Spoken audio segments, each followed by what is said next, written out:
Hi everyone. Today we're going to talk about one stock to help you fight inflation.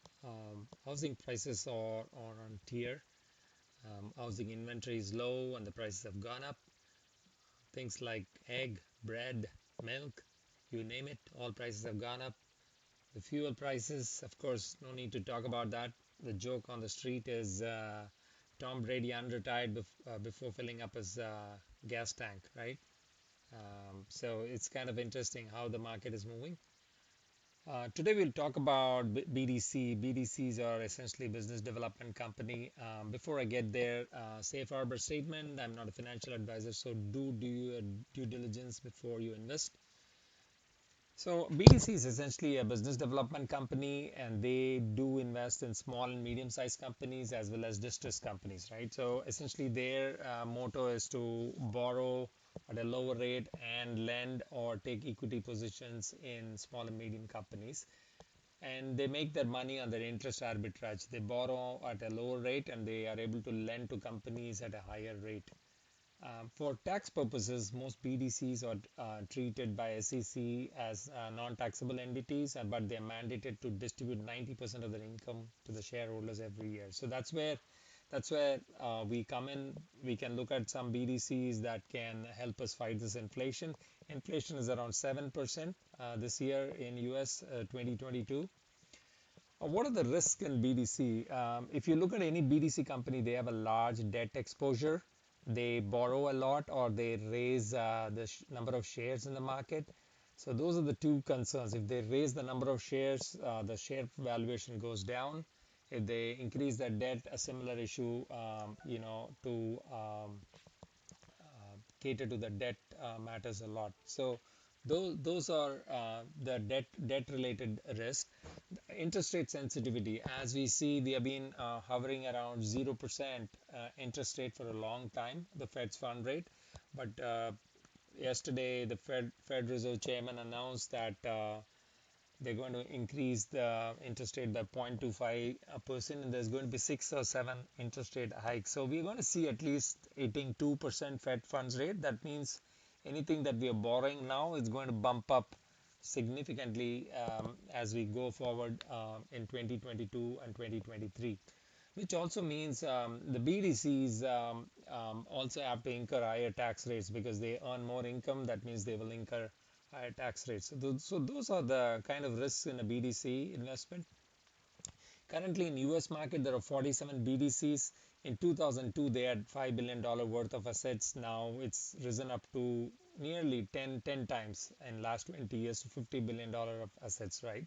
Still, it's a growing kind of an instrument, if you will, because you can see the growth is very slow, but there is a market for this. So what are the top BDCs? I just found this. The top 10 BDCs range from Ares, Owl Rock Capital, all the way to TPG Specialty. All of them predominantly are catering to small and medium business, lending them to either grow or help them to fight bankruptcy in many cases. And that's where we come in and see which one of these BDCs to pick. So today we'll look at Goldman Sachs BD. That's the ticker symbol GSBD.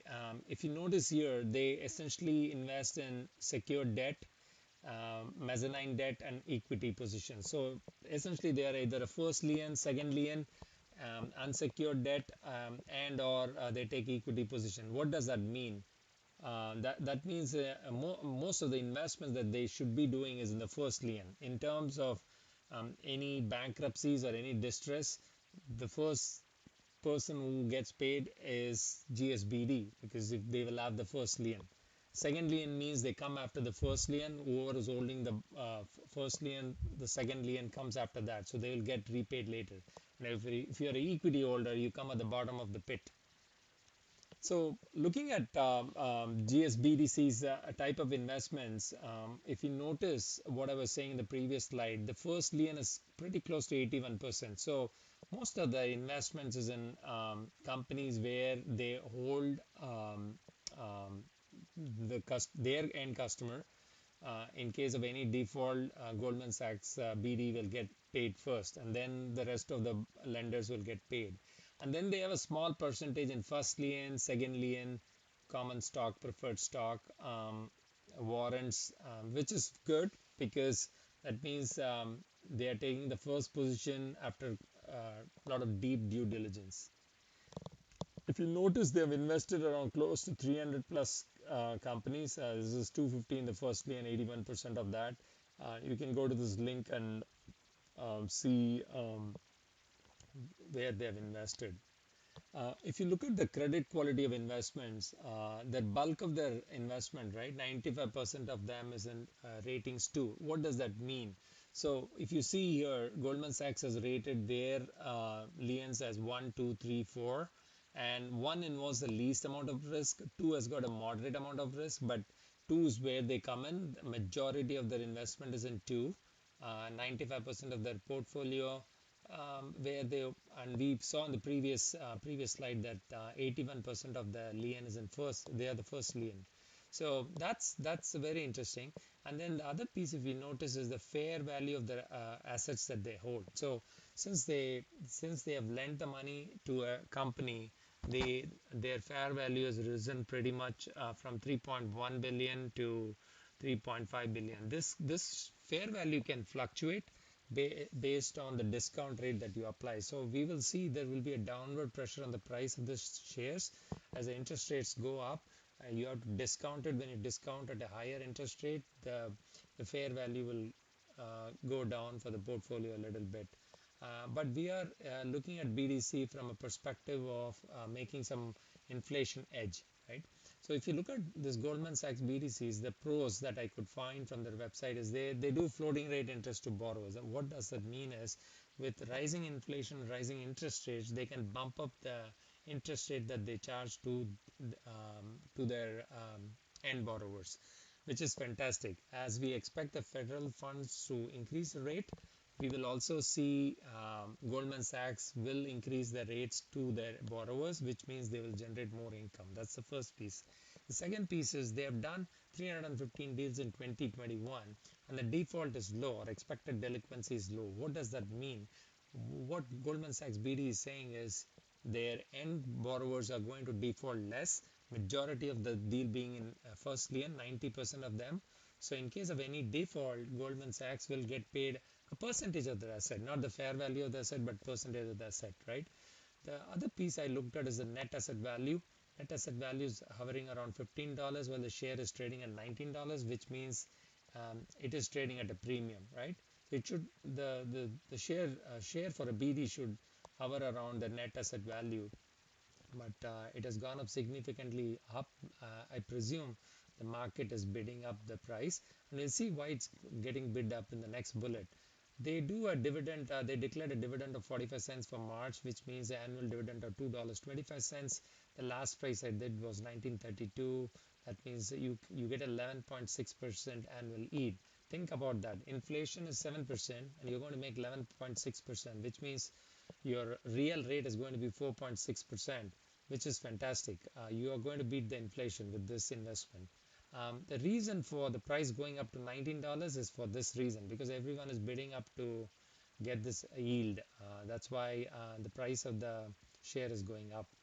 Currently, they have a total assets of 3.5, 3.6 billion, and they charge a fee around 2%. So the fees divided by total assets, Goldman Sachs charges around 2% for managing that portfolio. And as I said before, if you are a shareholder ex-dividend date before March 31st, you will get a dividend of 45 cents in your portfolio account on April 27. I will still wait for the Fed's fund meeting, which happened on March 17 yesterday, to add to my portfolio. Still, I would feel that there should be a downward pressure on this price before I enter and add it to my portfolio. This is an income idea. I hope you like it. At the same time, I also want to see the risk side of it, right? They have BDCs have high debt. You cannot do much about it. And the other piece is Goldman Sachs BD doubled the number of shares, which diluted the earnings per share. There was an equity wave last 2 years. A lot of companies went and did SPACs and IPOs, and I guess these guys also went in and issued secondary shares, which brought down the earnings per share. The NAV, as I said before, is trading less than the share price, which means it's trading at a premium. So we'll still wait and see where the share price falls. This is a good investment, and if you're looking at any of these resources, click on this link, and you would be able to learn more about this BDC. Thank you very much, and in case you want to subscribe to my channel, please hit the subscribe channel button on investing education. You will see this and many other videos that I'm putting together. Thank you so much.